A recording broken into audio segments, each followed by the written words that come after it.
Welcome our YouTube channel GS with Ashu. 69 BPSC PT के लिए set practice कराया जा रहा है यूटेरिया पब्लिकेशन से, जिसमें आज हम लोग सेट नंबर 6 को लगाने वाले हैं। इससे पहले सेट नंबर 1 से 5 तक ऑलरेडी करा दिया गया है। जो लोग नहीं देखे हैं तो वो लोग एग्ज़ाम से पहले एक बार ज़रूर देख लीजिएगा, क्योंकि यहाँ से क्वेश्चन बनेंगे आपके एग्ज़ाम में। वीडियो स्टार्ट करने से पहले आप लोगों से एक ही रिक्वेस्ट है, प्लीज़ वीडियो को लाइक और सेशन ख़त्म होने के बाद किसी भी एक ग्रुप में शेयर जरूर कर दीजिएगा। चलिए शुरू करते हैं और आप लोग भी सोचिएगा अपना आंसर क्या हो सकता है। पहला प्रश्न है, दीवान वेलुथम्पी का विद्रोह जो कि 1808-1809 ईस्वी में हुआ, यह किस राज्य में हुआ था? तो दोस्तों, दीवान वेलुथम्पी का विद्रोह हुआ था त्रावणकोर, केरल में, ऑप्शन नंबर सी। अगला प्रश्न है, निम्नलिखित में से किसका योगदान होमरू लीग की स्थापना में नहीं था? होमरू लीग की स्थापना में योगदान नहीं था टीएस अल्काट का, option number C. TS Olcott home rule league से संबंधित नहीं थे, बल्कि थियोसॉफिकल सोसाइटी की स्थापना से जुड़े हुए थे। Annie Besant, BG Tilak M S Subramania Iyer home rule league की स्थापना से संबंधित है। अगला प्रश्न देखते हैं, प्रश्न इंपॉर्टेंट है। निष्क्रिय विरोध के सिद्धांत का प्रतिपादन निम्नलिखित में से किसने किया था?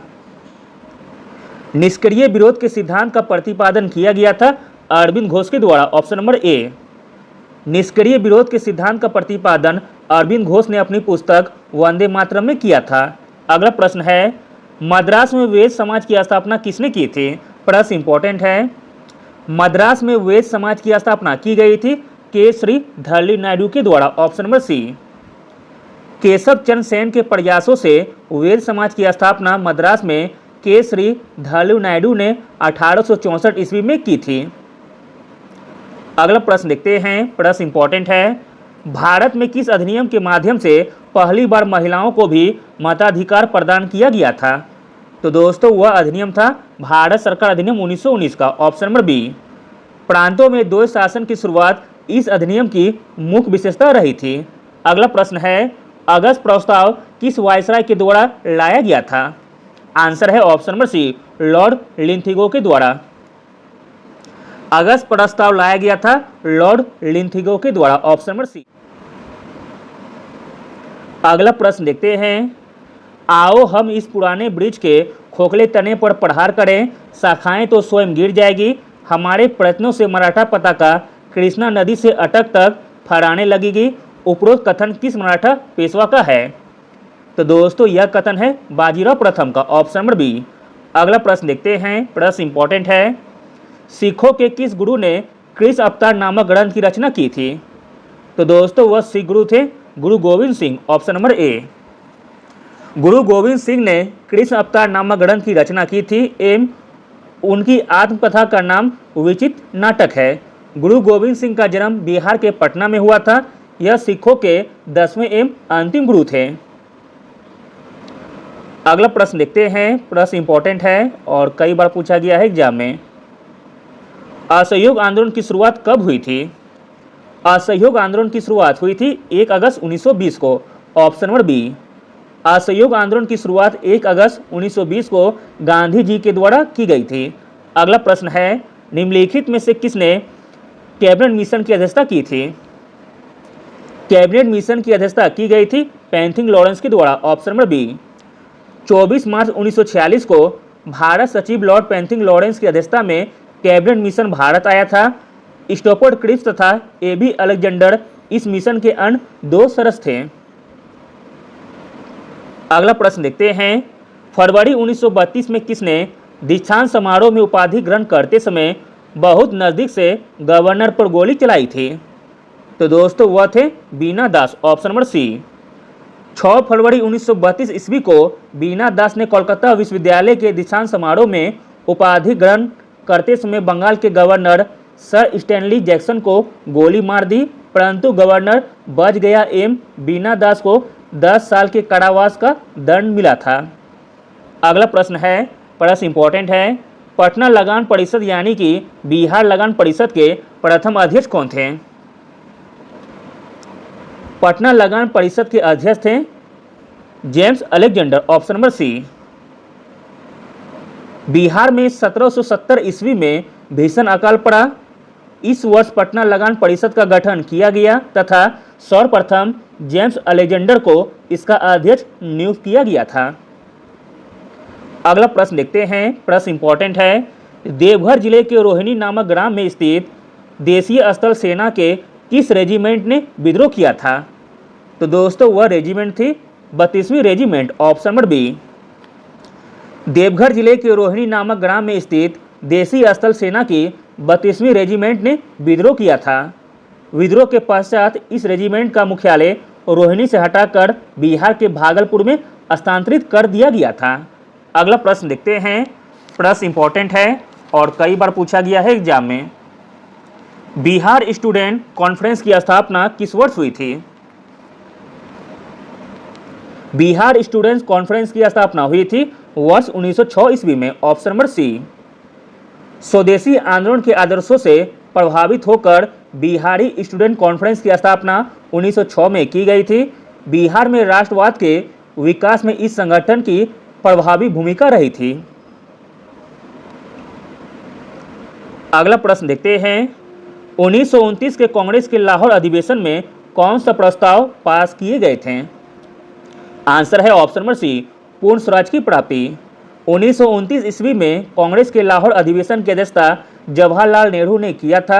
इस अधिवेशन में पूर्ण स्वराज की प्राप्ति का प्रस्ताव पास किया गया था। अगला प्रश्न देखते हैं, प्रश्न इंपॉर्टेंट है। समिति आयु अधिनियम 1891 ईस्वी किस गवर्नर जनरल के कार्यकाल में आया था? आंसर है option number C, Lord Lansdowne के शासनकाल में। समाज सुधारक बहरामजी मलवारी के प्रयास से लॉर्ड लैंसडाउन के कार्यकाल के दौरान 1891 ईस्वी में समिति आयु अधिनियम पारित हुआ था। अगला प्रश्न है, विडो रीमैरिज एसोसिएशन का गठन किसके द्वारा किया गया था? प्रश्न इंपॉर्टेंट है। विडो रीमैरिज एसोसिएशन का गठन किया गया था महादेव गोविंद रानाडे के द्वारा, option number B. Mahadev Govind Ranade को पश्चिम भारत में सांस्कृतिक पुनर्जागरण का अग्रदूत माना जाता है। अगला प्रश्न देखते हैं, साइमन कमीशन का विरोध करने पर किसने भारतीयों को सभी दलों द्वारा स्वीकार संवैधानिक मसौदा तैयार करने की चुनौती दी थी? तो दोस्तों वह थे Lord Birkenhead, option number B. Bharat सचिव लॉर्ड बर्केनहेड ने साइमन कमीशन का विरोध करने वाले नेताओं को सभी दलों के द्वारा स्वीकार संवैधानिक मसौदा तैयार करने की चुनौती दी, जिसे कांग्रेस एवं अन्य राजनीतिक दलों द्वारा स्वीकार करते हुए पंडित मोतीलाल नेहरू की अध्यक्षता में 10 सदस्यीय नेहरू समिति गठित की गई थी। अगला प्रश्न देखते हैं, भारत में प्रथम तार लाइन कहाँ शुरू की गई थी? भारत में प्रथम तार लाइन शुरू की गई थी कोलकाता से आगरा के बीच, option number A. Lord Dalhousie के काल में भारत में 1853 ईस्वी में प्रथम तार लाइन कोलकाता से आगरा तक शुरू की गई थी। 16 अप्रैल 1853 को भारत में प्रथम रेलगाड़ी बम्बई से थाने के बीच चलाई गई थी, 34 किलोमीटर।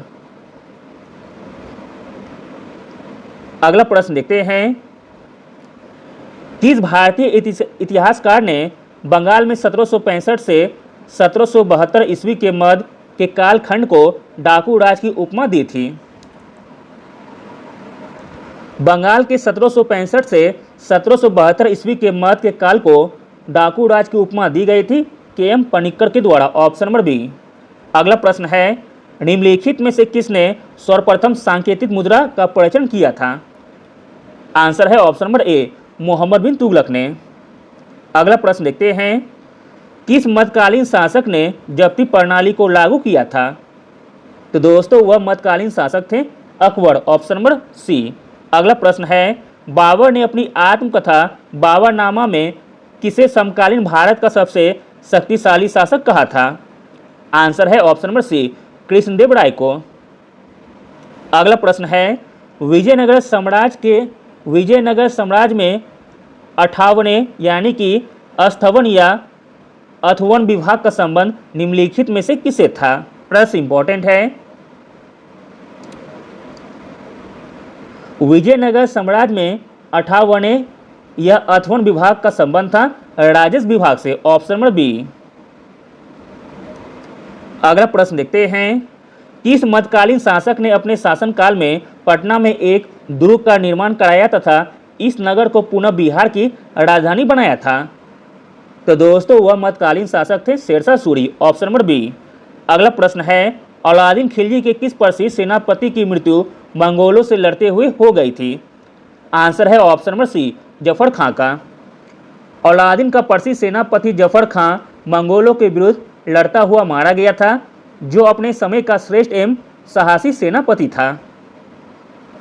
अगला प्रश्न देखते हैं, प्रश्न इंपॉर्टेंट है, आईने अकबरी के अनुसार बिहार सूबा कितने सरकारों या भागों में विभक्त था? आंसर है ऑप्शन नंबर सी, 7 सूबों में। आईने अकबरी के अनुसार बिहार सूबा 7 सरकारों बिहार, मुंगेर, रोहतास, तिरहुत, हाजीपुर, सारण और चंपारण में विभक्त था। अगला प्रश्न देखते हैं, इक्तादारों पर निगरानी रखने के लिए किस शासक ने ख्वाजा नामक अधिकारी की नियुक्ति की थी? इक्तादारों पर निगरानी रखने के लिए जिस शासक ने ख्वाजा नामक अधिकारी की नियुक्ति की थी वह शासक थे बलबन। ऑप्शन नंबर ए। अगला प्रश्न है, प्रसिद्ध यूनानी यात्री मेगास्थनीज ने भारतीय समाज को कितनी श्रेणियों में विभाजित किया? आंसर है ऑप्शन नंबर बी, 7 श्रेणियों में। मेगास्थनीज ने तत्कालीन भारतीय समाज को 7 श्रेणियों में विभाजित किया था, जो निम्न है: दार्शनिक, कृषक, पशुपालक, कारीगर, योद्धा, निरीक्षक एवं सभासद। मेगास्थनीज के अनुसार तत्कालीन भारतीय समाज में दास प्रथा नहीं थी।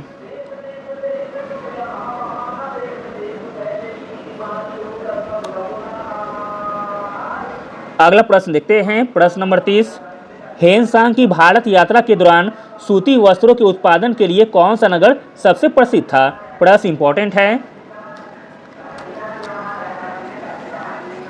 हेनसांग की भारत यात्रा के दौरान सूती वस्त्रों के उत्पादन के लिए जो नगर प्रसिद्ध था वह नगर था मथुरा। ऑप्शन नंबर ए।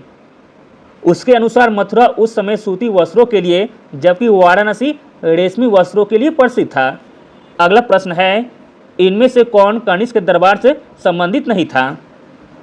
कनिष्क के दरबार से संबंधित नहीं था पतंजलि। Option number B. महर्षि पतंजलि शुंगकालीन विद्वान थे जिन्होंने पाणिनि की अष्टाध्यायी पर महाभाष्य की रचना की थी। नागार्जुन, अश्वघोष, पाशर तथा चरक कनिष्क के दरबार से जुड़े हुए थे। अगला प्रश्न देखते हैं, निम्नलिखित में से कौन सा युग सुमेलित नहीं है? एक तरफ है महाजनपद और एक तरफ है राजधानी। तो दोस्तों इसका राइट आंसर हो जाएगा ऑप्शन नंबर डी, क्योंकि यह तीनों के तीनों सुमेलित हैं। चैदी महाजनपद की राजधानी थी शक्तिमती, अस्मक महाजनपद की राजधानी थी पोटली या पोतन, कुरु महाजनपद की राजधानी थी इंद्रप्रस्थ। अगला प्रश्न है, निम्नलिखित में से किस स्थान पर प्रथम बौद्ध संगीति का आयोजन किया गया था? तो दोस्तों वह स्थान था राजगिरी। Option number B. प्रथम बौद्ध संगीति का आयोजन 483 ईसा पूर्व में राजगिरी सप्तर्णी गुफा में हुआ था। इसका आयोजन महाकश्यप की अध्यक्षता में अजातशत्रु के समय हुआ था। विनय पिटक एवं सूत पिटक का संकलन इसी बौद्ध संगीति में हुआ था। अगला प्रश्न देखते हैं, हड़प्पा सभ्यता को किस युग के अंतर्गत रखा जाता है? आंसर है ऑप्शन नंबर ए, आदि ऐतिहासिक युग में। अगला प्रश्न है, ऐहोल अभिलेख का संबंध किस शासक से है? ऐहोल अभिलेख का संबंध है पुलकेशिन द्वितीय से। ऑप्शन नंबर सी। ऐहोल अभिलेख चालुक्य नरेश पुलकेशिन द्वितीय से संबंधित है। इसकी रचयिता है रवि कीर्ति। अगला प्रश्न देखते हैं, हल्दी घाटी के युद्ध में महाराणा प्रताप का सेनापति कौन था? आंसर है ऑप्शन नंबर सी, हकीम खान। हल्दी घाटी का युद्ध 1576 ईस्वी में अकबर एवं महाराणा प्रताप के बीच लड़ा गया था। मुगल सेना का नेतृत्व मानसिंह एवं आसफ खान ने किया था, जबकि महाराणा प्रताप की सेना का नेतृत्व हकीम खान सूरी ने किया था। अगला प्रश्न देखते हैं, गुप्त काल में बिना जोती हुई जंगली भूमि को क्या कहा जाता था? प्रश्न इंपॉर्टेंट है।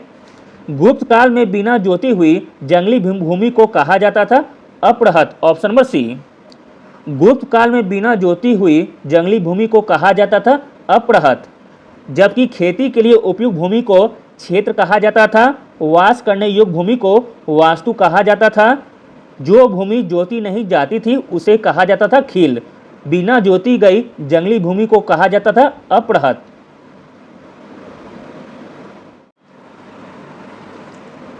अगला प्रश्न देखते हैं, मौर्य काल में लक्षणाध्यक्ष का संबंध किस विभाग से था? प्रश्न इंपॉर्टेंट है।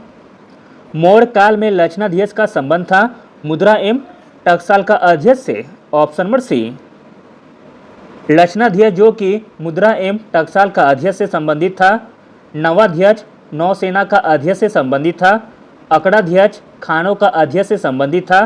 पोताध्यक्ष माप तोल का अध्यक्ष से संबंधित था। अगला प्रश्न है, महावीर स्वामी की मृत्यु निम्नलिखित में से किस नगर में हुई थी? आंसर है ऑप्शन नंबर सी, पावापुरी में। महावीर स्वामी का जन्म 599 ईसा पूर्व में वैशाली के निकट कौन ग्राम में हुआ था? अगला प्रश्न देखते हैं, सिंधु सभ्यता में मिट्टी के बर्तनों पर सामान्यतः किस रंग का उपयोग होता था? सिंधु सभ्यता में मिट्टी के बर्तनों पर सामान्यतः लाल रंग का उपयोग होता था। Option number C. अगला प्रश्न है, पूर्ण आंतरिक परावर्तन होता है जब प्रकाश गुजरता है। पूर्ण आंतरिक परावर्तन होता है जब प्रकाश गुजरता है हीरे से कांच में। ऑप्शन नंबर ए। अगला प्रश्न है, सर्च लाइट में प्रयुक्त होने वाला दर्पण कौन सा है? सर्च लाइट में प्रयुक्त होने वाला दर्पण है अवतल दर्पण। Option number B. Search light में अवतल दर्पण का उपयोग किया जाता है क्योंकि जब प्रकाश उससे परावर्तित होता है तो वह समांतर चला जाता है, फलतः वस्तुओं को खोजने में मदद मिलता है। अगला प्रश्न देखते हैं, प्रश्न इंपॉर्टेंट है। एक तरंग के निम्नलिखित गुणों में से जो दूसरे से स्वतंत्र है वह है। एक तरंग के गुणों में से जो दूसरे से स्वतंत्र है वह है आयाम। ऑप्शन नंबर ए। अगला प्रश्न है, समान विमीय सूत्र वाले भौतिक राशि की एक जोड़ी कौन सी है? समान विमीय सूत्र वाले भौतिक राशि का एक जोड़ी है, वह है संवेग और आवेग। ऑप्शन नंबर ए। अगला प्रश्न देखते हैं, क्रिया और प्रतिक्रिया होते हैं। क्रिया और प्रतिक्रिया होते हैं परिमाण के बराबर तथा विपरीत दिशा में कार्यरत। इस प्रकार ऑप्शन नंबर डी सही हो जाएगा। अगला प्रश्न है, यदि किसी ध्वनि का आयाम दोगुना कर दिया जाए तो उसका, तो दोस्तों इसका राइट आंसर हो जाएगा ऑप्शन नंबर डी, उपयुक्त में से कोई नहीं, क्योंकि यह तीनों के तीनों कथन गलत दिए गए हैं। ध्वनि का आयाम वेग, आवृत्ति तथा तरंग दैर्घ्य से स्वतंत्र होता है, इसलिए ऐसे बदलाव से इन पर कोई प्रभाव नहीं होगा। अगला प्रश्न देखते हैं, आयनिक बंध के निर्माण के दौरान एक परमाणु से दूसरे परमाणु में हस्तांतरण होता है। आयनिक बंध के निर्माण के दौरान एक परमाणु से दूसरे परमाणु में हस्तांतरण होता है इलेक्ट्रॉन के द्वारा। ऑप्शन नंबर ए। अगला प्रश्न है, निम्न में से किस तरंग को ऊष्मा तरंग भी कहते हैं? ऊष्मा तरंग भी कहते हैं इंफ्रारेड किरणें को। Option number C. अगला प्रश्न देखते हैं, प्रश्न इंपॉर्टेंट है। किस रोग में तांबा ऊतकों में जमा हो जाता है?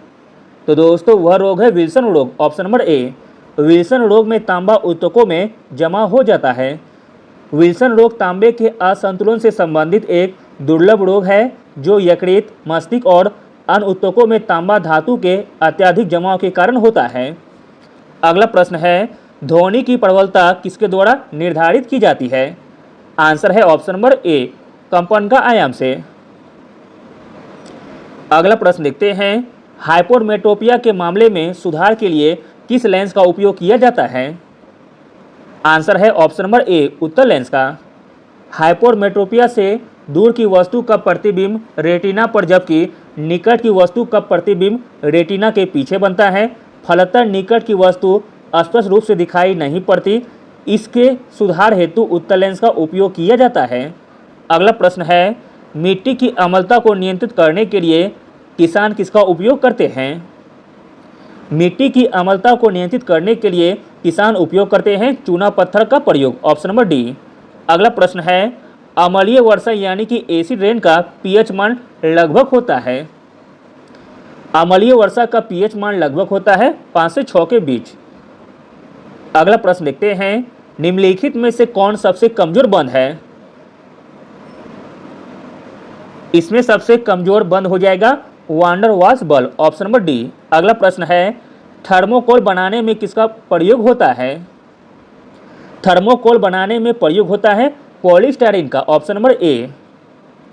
अगला प्रश्न देखते हैं शेविंग साबुन किसके कारण व्यापक झाग उत्पन्न करता है? शेविंग साबुन झाग उत्पन्न करता है सोडियम रोजिनेट के कारण, ऑप्शन नंबर ए। अगला प्रश्न है बेंजीन की संरचना है? बेंजीन की संरचना है तलीय, ऑप्शन नंबर बी। अगला प्रश्न देखते हैं स्थिर तापमान और दबाव पर सभी गैसों के समान मात्रा में मोल की संख्या समान होती है, यह है? तो दोस्तों यह है एवोगाड्रो की सिद्धांत, ऑप्शन नंबर सी। अगला प्रश्न देखते हैं निम्नलिखित में से किसे पर्ल ऐश कहा जाता है? पर्ल ऐश कहा जाता है K2CO3 को, option number C. Potassium carbonate यानी कि K2CO3 को पर्ल ऐश या मोती की राख के रूप में जाना जाता है। इसका उपयोग कांच और साबुन के निर्माण में किया जाता है।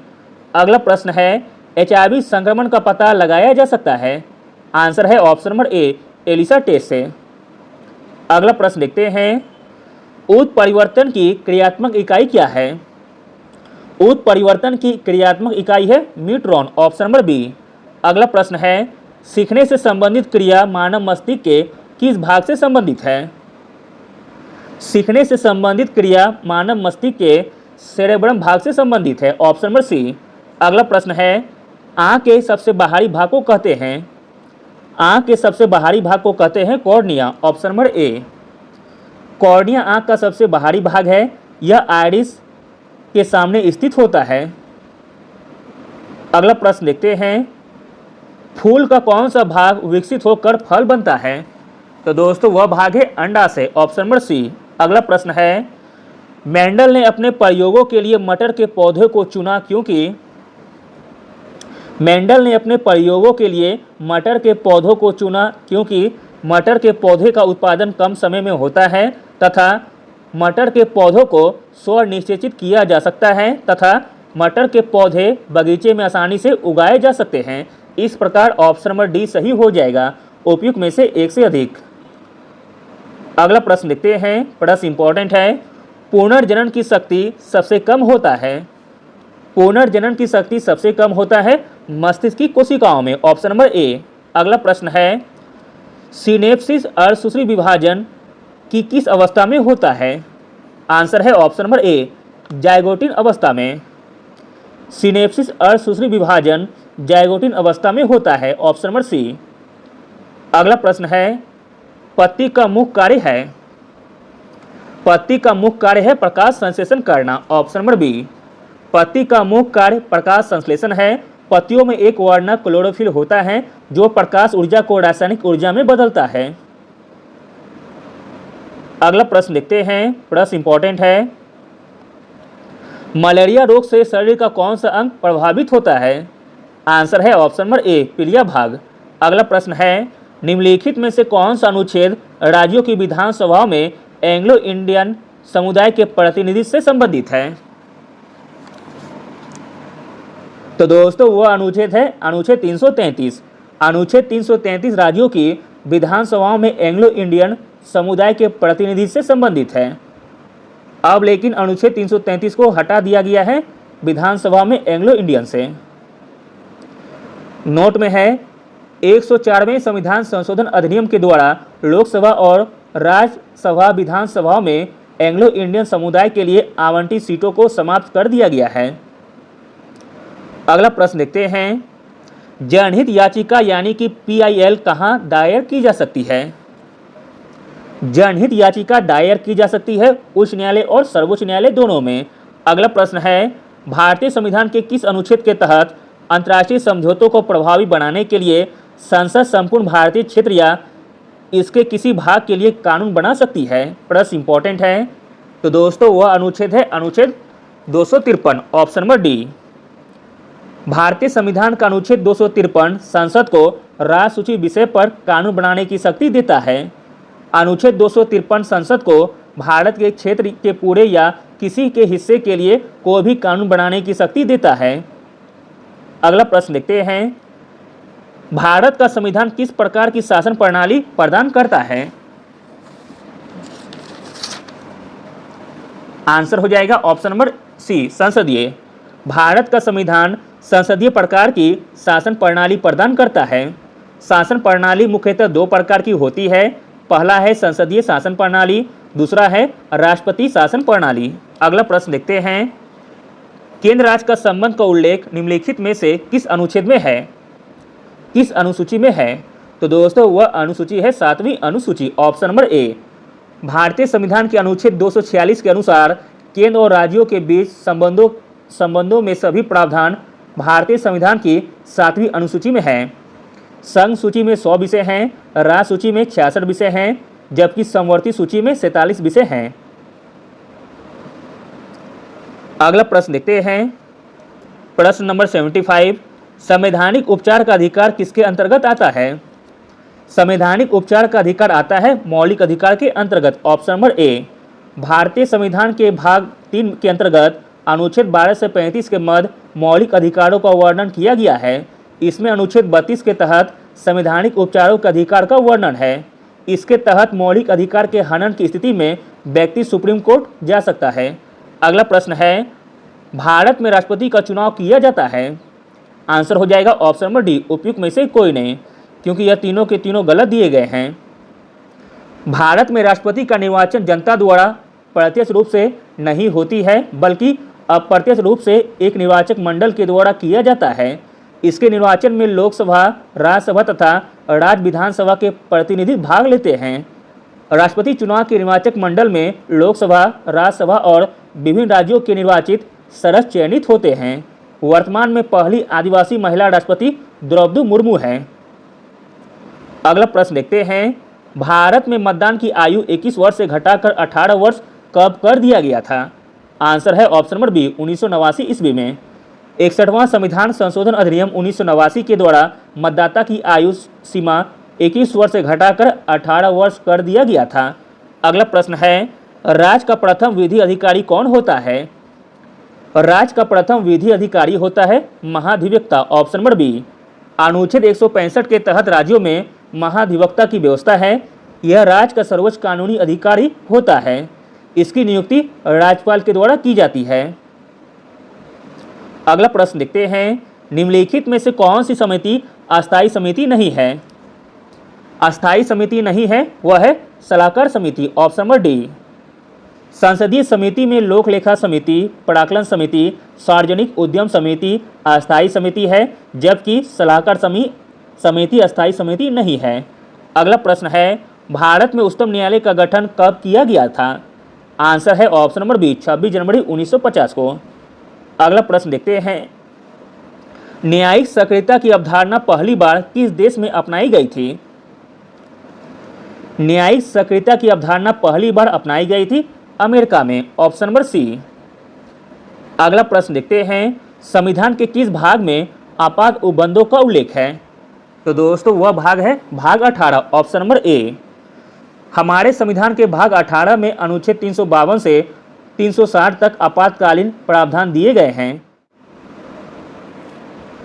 अगला प्रश्न देखते हैं, राष्ट्रीय हरित न्यायाधिकरण की स्थापना कब की गई थी? राष्ट्रीय हरित न्यायाधिकरण की स्थापना की गई थी वर्ष 2010 में।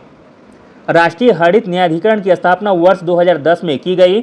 इसके प्रथम अध्यक्ष लोकेश्वर सिंह थे। वर्तमान अध्यक्ष न्यायमूर्ति आदर्श कुमार गोयल हैं। अगला प्रश्न है, दिल्ली में विधानमंडल और मंत्रिपरिषद का सृजन किया गया है। दिल्ली में विधानमंडल और मंत्रिपरिषद का सृजन किया गया है 69वें संविधान संशोधन के द्वारा, ऑप्शन नंबर बी। 69वें संविधान संशोधन अधिनियम 1991 के द्वारा दिल्ली को राष्ट्रीय राजधानी क्षेत्र तथा विधानसभा से संबंधित संवैधानिक प्रावधान उपबंध किया गया है। वर्तमान में दिल्ली में 70 सदस्यीय विधानसभा हैं। अगला प्रश्न है, राज्यसभा के सभापति का चुनाव कौन करता है? राज्यसभा के सभापति का चुनाव करता है लोकसभा तथा राज्यसभा के सभी सदस्य। अगला प्रश्न है, निम्न में से लॉरेंज वक्र के द्वारा मापा जा सकता है? लॉरेंज वक्र के द्वारा मापा जा सकता है आय की असमानता को, ऑप्शन नंबर सी।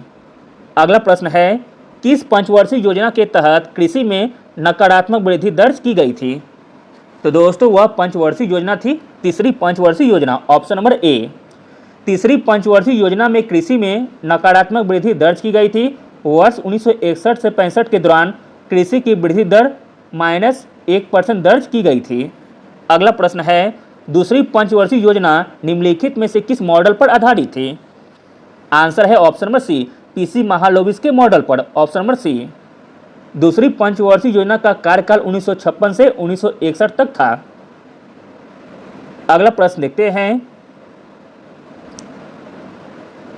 प्रश्न इंपॉर्टेंट है, भारत में शून्य आधारित बजट कब लागू किया गया था? भारत में शून्य आधारित बजट लागू किया गया था वर्ष 1987-88 में, ऑप्शन नंबर सी। पीटर ए पायर को शून्य आधारित बजटिंग का जनक माना जाता है। अगला प्रश्न है, निम्न में से कौन मानव विकास सूचकांक में शामिल नहीं है? मानव विकास सूचकांक में शामिल नहीं है सामाजिक असमानताएं, ऑप्शन नंबर सी। जबकि जीवन प्रत्याशा, प्रति व्यक्ति आय, परोक्ष साक्षरता, यह तीनों मानव विकास सूचकांक में शामिल हैं। अगला प्रश्न देखते हैं, औद्योगिक कर्मकारों के लिए उपभोक्ता मूल्य सूचकांक कौन जारी करता है? प्रश्न इंपॉर्टेंट है, औद्योगिक कर्मकारों के लिए उपभोक्ता मूल्य सूचकांक जारी करता है श्रम ब्यूरो, ऑप्शन नंबर बी। अगला प्रश्न है, भारतीय आयात निर्यात बैंक की स्थापना कब की गई थी? आंसर है ऑप्शन नंबर सी, 1982 ईस्वी में। विदेशी व्यापार के वित्त पोषण के लिए 1 जनवरी 1982 को भारतीय आयात निर्यात बैंक की स्थापना की गई थी। अगला प्रश्न है, प्राथमिक घाटा एवं ब्याज भुगतान का योग निम्न में से किसके बराबर होता है? प्राथमिक घाटा एवं ब्याज भुगतान का योग बराबर होता है राजकोषीय घाटा के, ऑप्शन नंबर डी। अगला प्रश्न है, मुद्रास्फीति तथा बेरोजगारी के संबंध को कौन सा वक्र दर्शाता है? आंसर है ऑप्शन नंबर डी, फिलिप्स वक्र। मुद्रास्फीति तथा बेरोजगारी के संबंध को दर्शाता है फिलिप्स वक्र, ऑप्शन नंबर डी। अगला प्रश्न है, सकल घरेलू उत्पाद और सकल राष्ट्रीय उत्पाद में अंतर है? सकल घरेलू उत्पाद और सकल राष्ट्रीय उत्पाद में अंतर है विदेशों से प्राप्त शुद्ध आय का, ऑप्शन नंबर ए। अगला प्रश्न है, महानंदा नदी निम्न में से किस जिले में गंगा नदी से मिलती है? तो दोस्तों वह जिला है अपना प्यारा कटिहार जिला, ऑप्शन नंबर सी। महानंदा नदी महाभारत श्रेणी नेपाल से निकलती है तथा मणिहारी कटिहार में गंगा नदी से मिल जाती है। अगला प्रश्न है, कैस्पियन सागर में गिरने वाली यूरोप की सबसे लंबी नदी कौन सी है? कैस्पियन सागर में गिरने वाली यूरोप की सबसे लंबी नदी है वोल्गा नदी, ऑप्शन नंबर ए। वोल्गा यूरोप की एक नदी है, यह कैस्पियन सागर में गिरती है। अगला प्रश्न है, 2011 की जनगणना के अनुसार कौन से राज्य में लिंगानुपात सबसे कम है? तो दोस्तों वह राज्य है हरियाणा राज्य, ऑप्शन नंबर बी। वर्ष 2011 की जनगणना के अनुसार देश में न्यूनतम लिंगानुपात हरियाणा का है जो है 879। अगला प्रश्न देखते हैं, निम्नलिखित में से कौन सुमेलित नहीं है? एक तरफ है पठार और एक तरफ है क्षेत्र।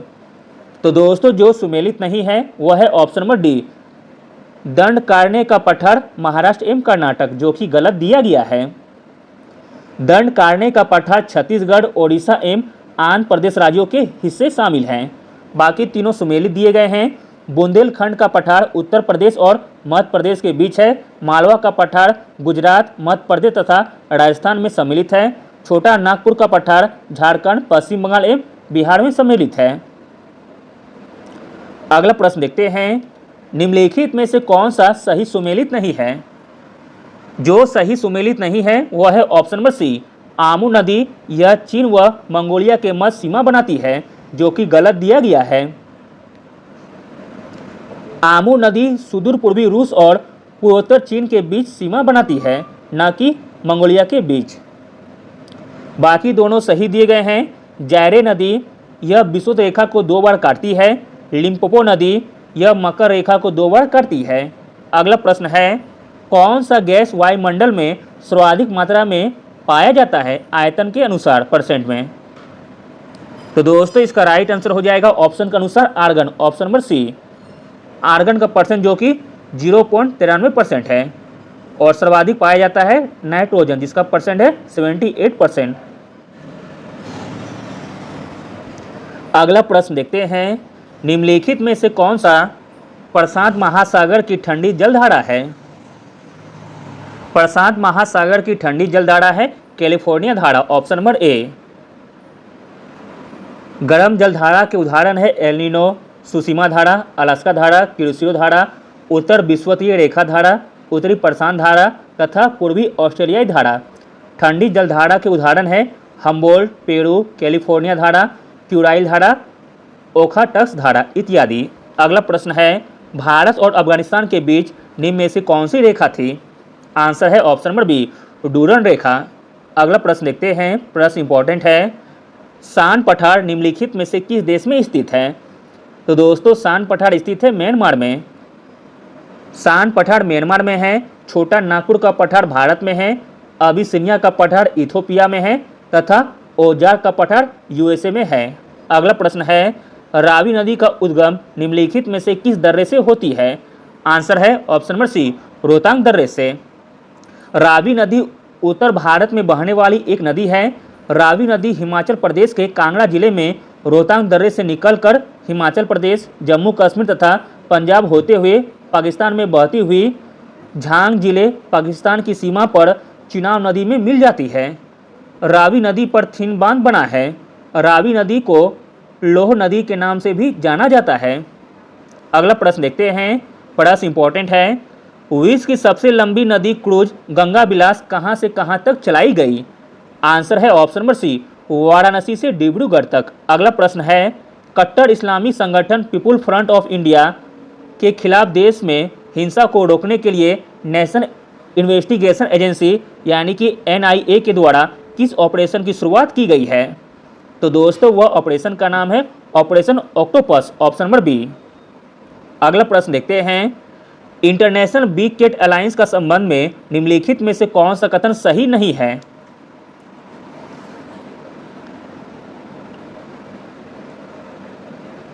इंटरनेशनल बिग कैट अलायंस के संबंध में जो कथन सही नहीं है वह है ऑप्शन नंबर सी, टेबल 3। इसके तहत 5 बड़ी बिल्लियों के संरक्षण का प्रयास किया गया है, जो कि गलत दिया गया है। 5 बड़ी बिल्लियां नहीं, 7 बड़ी बिल्लियां।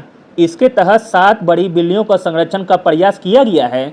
बाकी दोनों कथन सही दिए गए हैं। इसकी शुरुआत भारत के द्वारा की गई। नेपाल इसका संस्थापक सदस्य है। अगला प्रश्न देखते हैं, प्रश्न इंपॉर्टेंट है, निम्नलिखित में से किसे 32वां व्यास सम्मान 2022 से सम्मानित किया गया है? राइट आंसर है ऑप्शन नंबर सी, ज्ञान चतुर्वेदी जी को।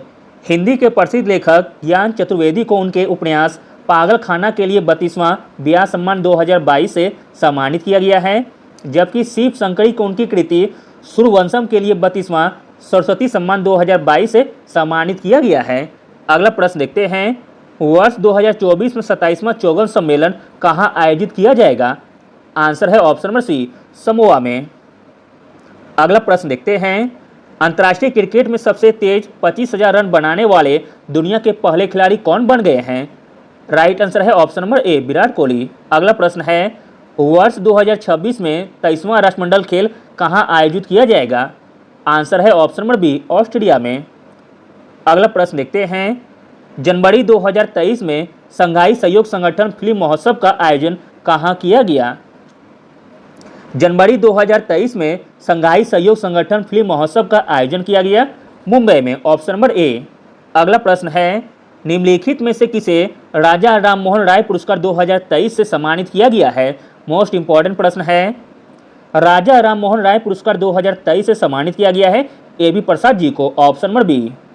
अगला प्रश्न देखते हैं, हाल ही में जारी अंतर्राष्ट्रीय बौद्धिक संपदा सूचकांक 2023 के संबंध में निम्नलिखित में से कौन सा कथन सही है? तो दोस्तों इसका राइट आंसर हो जाएगा ऑप्शन नंबर डी, उपयुक्त में से एक से अधिक, क्योंकि यह तीनों के तीनों कथन अंतर्राष्ट्रीय बौद्धिक संपदा सूचकांक 2023 के संबंध में सही है।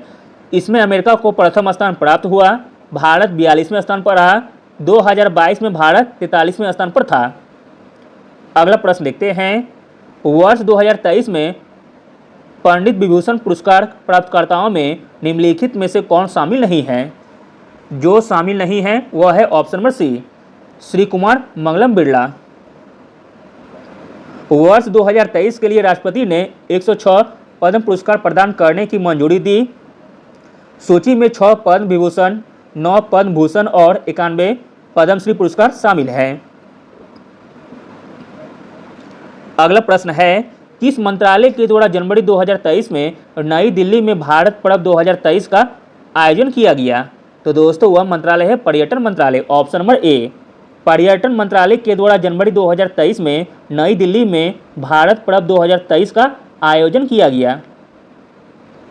अगला प्रश्न देखते हैं, 22वां फीफा विश्व कप 2022 के संबंध में निम्नलिखित में से कौन सा कथन सही है? तो दोस्तों जो कथन सही है वह है ऑप्शन नंबर डी, 1 तथा 3। इसका आयोजन कतर में किया गया। भारतीय कंपनी बाइजिस विश्व कप का प्रायोजक थी। जबकि दूसरा कथन गलत हो जाएगा, अर्जेंटीना ने ब्राजील को हराकर यह खिताब जीता, जो कि गलत दिया गया है। अर्जेंटीना ने फ्रांस को हराकर जीता था, न कि ब्राजील को। अगला प्रश्न देखते हैं, निम्नलिखित में से किस राज्य सरकार के द्वारा आसरा पेंशन योजना की शुरुआत की गई है? आसरा पेंशन योजना की शुरुआत की गई है तेलंगाना राज्य सरकार के द्वारा, ऑप्शन नंबर ए। अगला प्रश्न है, 13 दिसंबर 2022 को प्रधानमंत्री ने किस नेता की 150वीं जयंती के उपलक्ष्य में एक स्मारक सिक्का और डाक टिकट जारी किया? आंसर है option number D, Shri Aurobindo Ghosh के उपलक्ष्य पर। अगला प्रश्न है, भारत ने दिसंबर 2022 में किस देश के साथ व्यापक प्रवासन एवं गतिशीलता भागीदारी समझौते पर हस्ताक्षर किए हैं? तो दोस्तों वह देश है जर्मनी, ऑप्शन नंबर ए।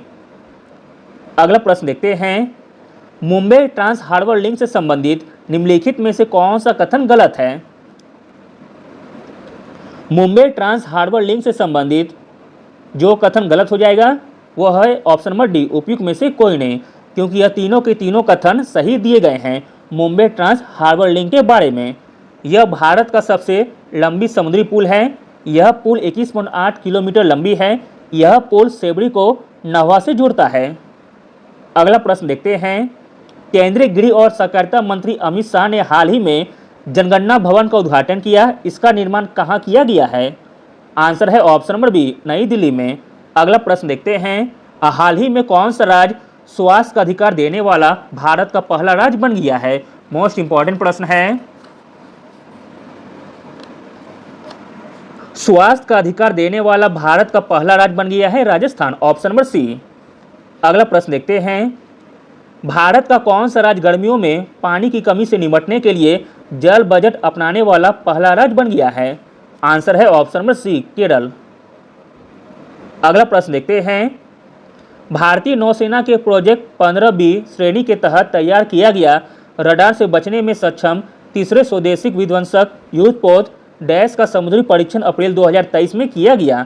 आंसर है ऑप्शन नंबर बी, इम्फाल में। अप्रैल 2023 में भारतीय नौसेना के प्रोजेक्ट 15B श्रेणी के तहत तैयार किया गया और रडार से बचने में सक्षम तीसरा स्वदेशी विध्वंसक युद्धपोत इम्फाल परीक्षण के लिए पहली बार समुद्र में रवाना किया गया।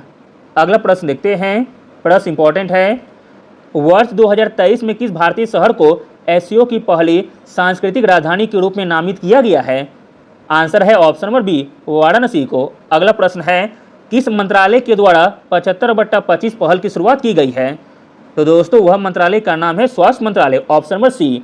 स्वास्थ्य मंत्रालय के द्वारा 75/25 पहल की शुरुआत की गई है। अगला प्रश्न देखते हैं, राष्ट्रीय विनिर्माण नवाचार सर्वेक्षण 2021-22 के अनुसार डैश सबसे नवाचारी राज्य है? आंसर है ऑप्शन नंबर सी, कर्नाटक। राष्ट्रीय विनिर्माण नवाचार सर्वेक्षण 2021-22 के अनुसार कर्नाटक सबसे नवाचारी राज्य है। अगला प्रश्न है, नेपाल के राष्ट्रपति के रूप में किसे नियुक्त किया गया है? नेपाल के राष्ट्रपति के रूप में नियुक्त किया गया है रामचंद्र पौडेल जी को, ऑप्शन नंबर सी। जबकि नेपाल के प्रधानमंत्री हैं पुष्प कुमार दहल प्रचंड। अगला प्रश्न देखते हैं, बिहार टेक्सटाइल एवं लेदर पॉलिसी 2022 के संबंध में कौन सा कथन असत्य है? बिहार टेक्सटाइल एवं लेदर पॉलिसी 2022 के संबंध में जो कथन असत्य है वह है ऑप्शन नंबर ए। इसके तहत संयंत्र एवं मशीनरी के लिए पूंजीगत निवेश पर लागत का 25% अनुदान दिया जाएगा, जो अधिकतम 10 करोड़ रुपए तक का होगा, जो कि गलत कथन दिया गया है। बाकी दोनों कथन सही दिए गए हैं। उद्योग में कार्यरत कर्मचारियों को 5,000 रुपये प्रति माह दर से 5 वर्षों के लिए अनुदान दिया जाएगा। निर्यात के लिए संबंधित इकाइयों को 30% परिवहन सब्सिडी दी जाएगी। अगला प्रश्न देखते हैं, प्रश्न इंपॉर्टेंट है। गुजरात में आयोजित 36वें राष्ट्रीय खेल 2022 में बिहार को पदक तालिका में कौन सा स्थान प्राप्त हुआ है? आंसर है ऑप्शन नंबर सी, 31वां स्थान। गुजरात में आयोजित 36वें राष्ट्रीय खेल 2022 में बिहार को कुल 2 कांस्य पदक मिला। रग्बी 7 प्रतिस्पर्धा में बिहार महिला रग्बी टीम ने दिल्ली को हराकर कांस्य पदक जीता। बिहार नेटबॉल महिला टीम ने भी कांस्य पदक जीता। बिहार को पदक तालिका में 31वां स्थान प्राप्त हुआ है। अगला प्रश्न है, बिहार के नए महाधिवक्ता के रूप में किसे नियुक्त किया गया है? आंसर है option number B, Prashant Kumar Shahi जी को। अगला प्रश्न देखते हैं, चौथे राष्ट्रीय जल पुरस्कार 2022 के संबंध में कौन सा कथन असत्य है? चौथे राष्ट्रीय जल पुरस्कार 2022 के संबंध में जो कथन असत्य है वह है ऑप्शन नंबर बी, राज्य स्तरीय श्रेणी में बिहार को उत्तर प्रदेश के साथ संयुक्त रूप से तीसरा स्थान प्राप्त हुआ है, जो कि गलत कथन दिया गया है। राज्य स्तरीय श्रेणी में बिहार को आंध्र प्रदेश के साथ संयुक्त रूप से तीसरा स्थान प्राप्त हुआ है। बाकी दोनों कथन सही दिए गए हैं। जल संरक्षण के क्षेत्र में काम करने वाले राज्यों में मध्य प्रदेश को पहला स्थान प्राप्त हुआ। सर्वश्रेष्ठ उद्योग का पुरस्कार बरौनी ताप विद्युत केंद्र बेगूसराय बिहार को प्राप्त हुआ। अगला प्रश्न देखते हैं, किस राज्य सरकार के द्वारा राज्य में किसानों को आत्मनिर्भर बनाने और उनकी आय में वृद्धि करने के लिए सूक्ष्म बागवानी योजना की शुरुआत की गई है? तो दोस्तों वह राज्य है अपना प्यारा बिहार राज्य। अगला प्रश्न है, बिहार के किस जिले में गांधी जी पर आधारित एक थीम पार्क का निर्माण किया जाएगा? तो दोस्तों वह जिला है पश्चिमी Champaran, option number C. Bihar के पश्चिमी चंपारण जिले में गांधी जी पर आधारित एक थीम पार्क का निर्माण किया गया है, जहां लोग गांधी जी की पूरी जीवनी डिजिटल रूप से देख सकेंगे। अगला प्रश्न है, निम्नलिखित में से बिहार के किस शासक त्रिपक्षीय संघर्ष में भाग लिया था? त्रिपक्षीय संघर्ष में भाग लिया था बिहार का वह शासक हो जाएगा धर्मपाल, ऑप्शन नंबर डी। अगला प्रश्न है, बहावी आंदोलन से कौन संबंधित नहीं है? तो दोस्तों इसका राइट आंसर हो जाएगा ऑप्शन नंबर डी, उपयुक्त में से एक से अधिक, क्योंकि यह तीनों के तीनों बहाई आंदोलन से संबंधित हैं। फरहाद हुसैन, विलायत अली, शाह मोहम्मद हुसैन। सैयद अहमद बरेलवी ने 1821 में पटना में बहावी आंदोलन के बेहतर संचालन हेतु 4 खलीफा नियुक्त किए, जिसमें शामिल थे फरहाद हुसैन खां, शाह मोहम्मद हुसैन, विलायत अली और इनायत अली। वर्ष 1822 से 1868 तक पटना बहावी आंदोलन का केंद्र रहा। शाह मोहम्मद हुसैन को सैयद अहमद बरेलवी ने पटना का प्रमुख प्रतिनिधित्व नियुक्त किया था। अगला प्रश्न देखते हैं, व्यक्तिगत सत्याग्रह के आंदोलन के दौरान श्री कृष्ण सिंह को कब गिरफ्तार किया गया था? व्यक्तिगत सत्याग्रह आंदोलन के दौरान श्री कृष्ण सिंह को गिरफ्तार किया गया था नवंबर 1940 ईस्वी को, ऑप्शन नंबर डी। अगला अंतिम प्रश्न देखते हैं, उर्दू को बिहार का द्वितीय मातृभाषा का दर्जा कब दिया गया था? प्रश्न इंपॉर्टेंट है। उर्दू को बिहार का द्वितीय मातृभाषा का दर्जा दिया गया था वर्ष 1984 में, option number C. Thank you.